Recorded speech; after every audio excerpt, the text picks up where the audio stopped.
I've got to apologise for the sheen in my glasses. I can't really do much about it. There we are. Hello, I'm Jamie. Hi, I'm Ed. And you're watching Multiplicity and Me, a channel dedicated to dispelling the myths and stigma of DID, otherwise known as dissociative identity disorder. I mean, are we really though? Or are we just like talking about ourselves right now? I guess in a way we're going against the choppy stereotype and just being our boring self. So whatever, let's get this done. We've been asked to talk about our inner world for some time now. The most requested sort of part of our inner world lives is the story of how Ed and I got together and how we ended up with Ollie. So we are here to unveil the tale. To be fair, when I talk about Jamie, I do get a bit mushy, so if you hate mush, you'll probably hate this. Just a word of warning. Inner worlds are common to have within many DID systems, and they can vary considerably from system to system. But again, not all systems have them, but for the ones who do, each inner world can vary vastly. Many have houses or islands, and some, like I said, may not have anything at all. But for us, we are rather unique and a little bit of an anomaly in the way that we actually have an entire world in our inner world. Our inner world is a bit like Earth, but set like about 20 years ahead. Technology is like far more advanced than that. But in our experience, the inner world is like a projection or reflection of what's going on externally. Kind of like metaphorically, you know, like when you have your dreams and that. And like, you're like, oh, I know what that means. I know what that's about. That's how we kind of feel our inner world does for us, kind of thing. So my best guess is that it's a metaphor for like looking to the future. So like just focusing on the future and not what's going on presently. Does that make sense? So it's not focusing on like the shitty past or the present. It's focusing on what's to come. Though I believe we will go into more detail in future videos. So we used to see like our inner world in like immense detail, so we could tell you like every teeny tiny thing that's going on. So like what any one of us are doing at any one time. But since life has been getting better for us, we've been seeing less and less until like we kind of get an update once in a while of like just this whack of information. Like, oh, this has happened and this is what's gone on, and we're like, oh, okay. So we're a bit more clueless now as to what we were years ago. So it's changed immensely from when we were growing up. But thankfully it's like these inner world stories of how me and Jamie met and that are like still really clear. So it's something we can still share. Okay, so how do we begin the story? Okay, the story goes that Ed and I met through our parents. We have inner world friends and family too, but they're not alters like we are. They work more like background characters to give our inner world some filler, essentially. I should also add that our inner world selves don't know that they are alters out here. It's like we, as ourselves right now, can see inwards, but our inner selves can't see outwards. But anyway, I digress. Our dads were in a boy band in their youth, so that was fun. Jamie's dad became like this big honcho music producer and he made bank, but my dad turned to sex, drugs and rock and roll and didn't make bank. My dad did Ed's dad a favour by allowing them to stay and give some time for Ed's dad to sort himself out. That was when we first met, so I was 15 at the time and Ed would have been 17. We were like complete opposites, so staying in the house together at the same time was a strange experience.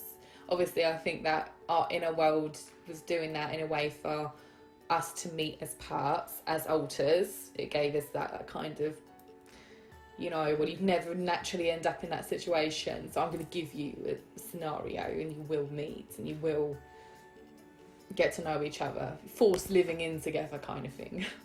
So I remember turning up to like this massive posh house and I remember like, it just reminded me of like a wedding cake. You know, you get them like free tier, like, it just was so white and pristine. I just thought, oh my days, how can anyone but the Queen like possibly live here? It was ridiculous. And I pressed like the doorbell in it, and like,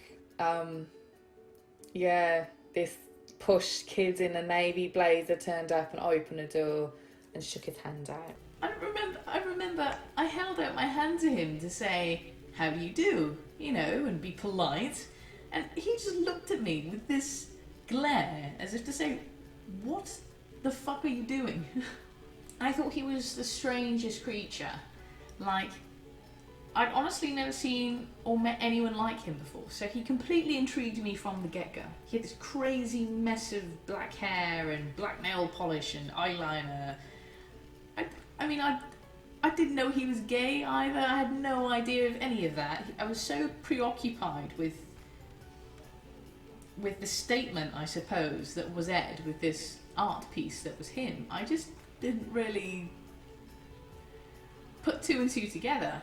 I suppose at the time I wouldn't even know what I would have been looking out for to recognise the signs, or even that he would be into me at all. And on my days that I immediately couldn't stand him. You think he talks posh now, you should have heard him back then when he had a proper silver spoon in his mouth, like, oh, it was like nails down a chalkboard. So yeah, you should have heard him back in the day. It was painful. I don't think I'd ever heard someone speak so posh. I was just fascinated by this Cockney creature who used so much slang, it was barely intelligible. It took me a long time to be able to process exactly what he was saying to me on times. I mean, things have changed over the years, definitely, but my goodness, that was a drastic one. I just remember when I first saw him, he was fascinating, like purely fascinating. I was mesmerised by him and how I just became so preoccupied with him. I mean, he was so interesting, in fact. I found myself unable to stop thinking about him, and I wanted to spend all of my time with him. And I found like Jamie like annoyingly attractive as time went on, not gonna lie. Like, I hated everything he said, but my God, he was insanely attractive, and I hated him for it so much. I was like, I can't even look at you. Maybe if you don't speak. But then, like, I found, like, his speaking, like, started to turn me on and all. I thought, oh, God, what done? Yeah. Oh, it was not a good time. I was like telling myself, like, what are you doing? Like, what are you doing right now? Why is this happening? Why are you getting all flustered thinking about Jamie and his voice and just how irritatingly right he was all the time. He was definitely know-it-all, and that used to piss me off as well. Yeah, and he had this like confidence that was just pumping out the sexy. Do you know what I mean? Like, this confidence was just like, oh, to die for. I'd never met anyone so full of themselves and so confident. But at the same time, I hadn't met anyone with that much of an ego that wasn't a bellend. Do you know what I mean? Like, he was all right, considering. So, yeah, I found his confidence annoyingly attractive. And yet the only time I ever saw Jamie insecure was when he was thinking or talking about his sexuality. It's the only time. Everyone thinks it must have been Ed to make the first move, but no, it was me. You know, and I was ashamed of that back then. I never had feelings for a guy before, and I didn't really want to admit that to myself either. It was a very difficult time for me. I continually felt like I was fighting against myself. But all I sort of made out of it, all I sort of knew, was that I was ashamed of how I was feeling. He first kissed me when we were watching a film together. Then he told me to get out of his room, essentially, like I had done this. And I was like, babes, you started it, you know. And now he was kicking me out, cheeky prick. So I left his room, like, well, fuck you, you know. Cheeky bastard, like. Didn't realise my kissing was that bad. That's how I felt at the time. I was like, what are you trying to say? And poor Ed, you know, I had been so unwilling to accept the way I felt about him for years and years and years and years. And I just pushed and pulled him constantly. Like, I would say, yes, I love you and I'm interested and we have a future together. And then I'd be like, what the fuck am I doing? Like, no, this can't work, you know. And it was torture. And I'm sure it was probably even more difficult for Ed than it was for me at the time, because I was so hot and cold with him and it just wasn't fair. So I do feel terrible about that now, and obviously I wish my whole experience dealing with that side of things was much easier than it had been. And it came to a point where we sort of had a secret relationship. Like, nobody else knew about it except for me, him. I think Jake ended up knowing by mistake. And then Jamie's parents Jamie's dad caught us shagging on the sofa.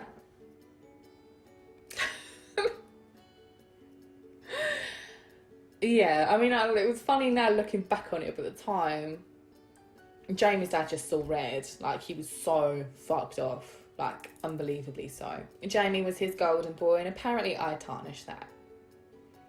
And that setting the scene as well, it was like it was a complete snowy day. It was, we had a lush time. We had like messed around in the snow, and I never really had that experience before. So yeah, I think it was just like heat of the moment kind of. But yeah, it was a good time.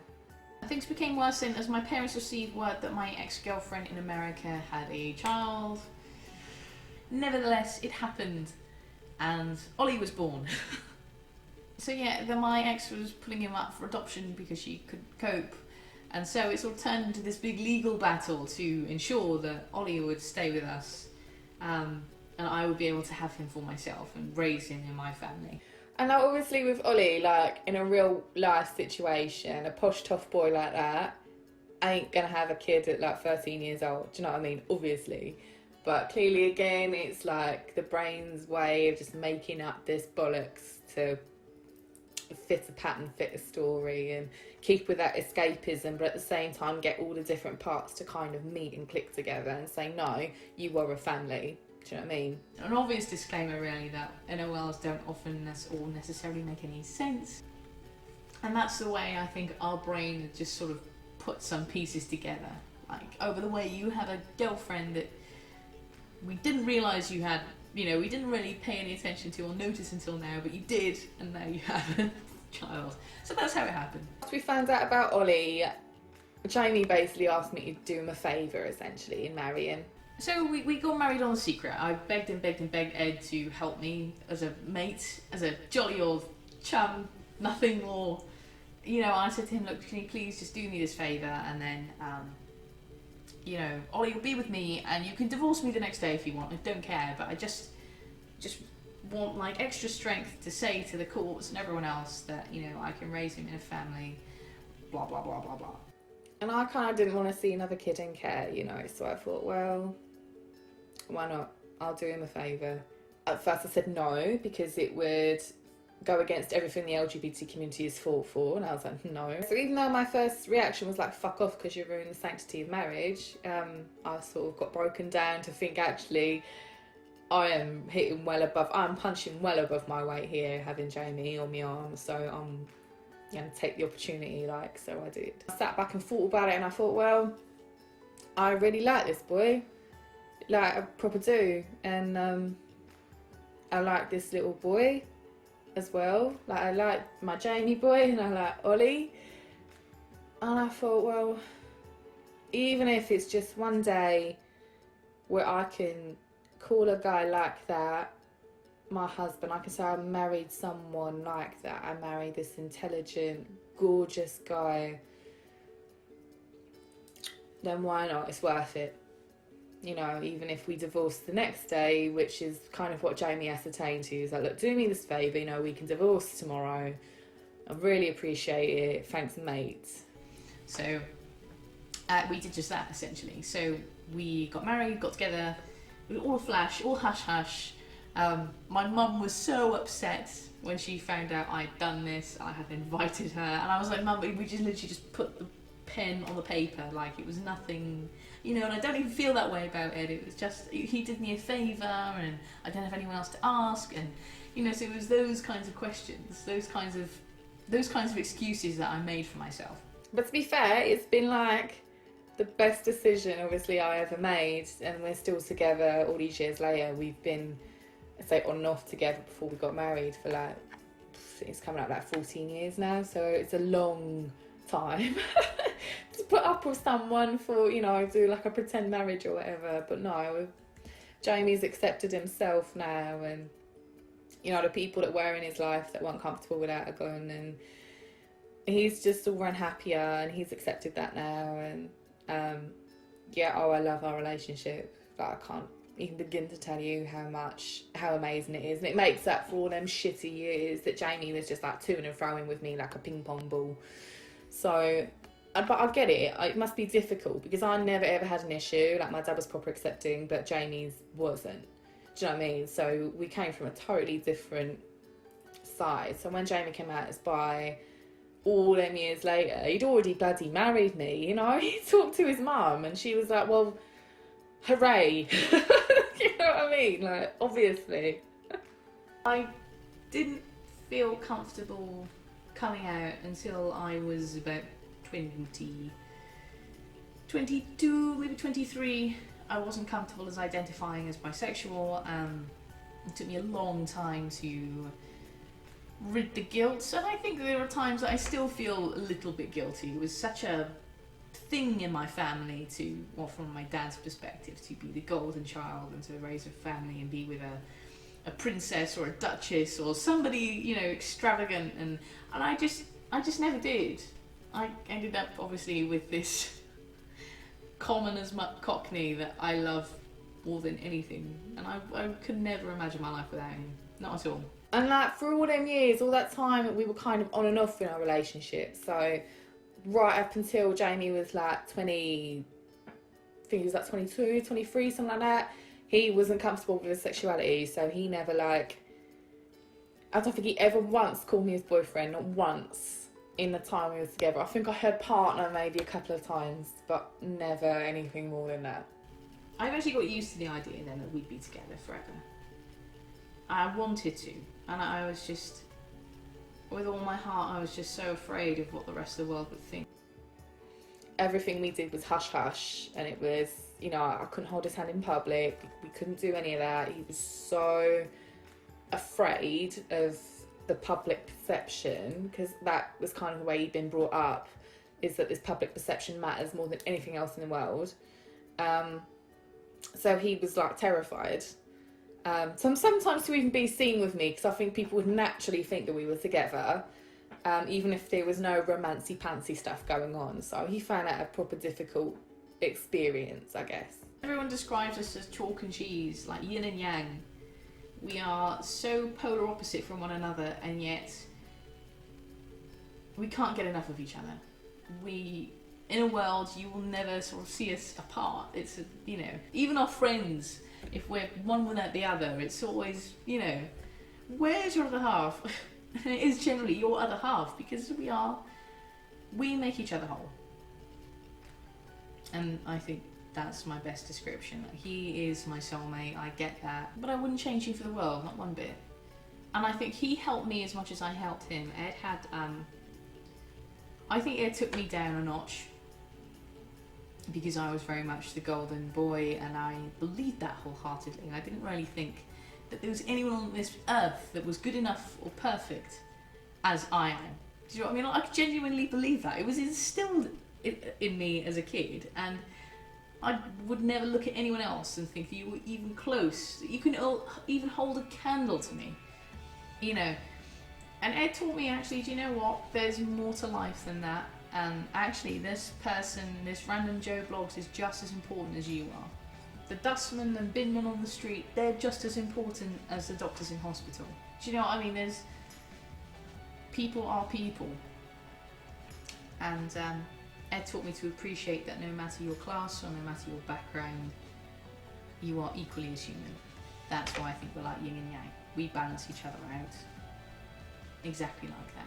And we think basically, you know, after all this, again, I think it's an inner world message to say, me and Jamie being together is like bringing harmony together between two opposite parts. I think that's a sciencey reason behind we're together, why we're together.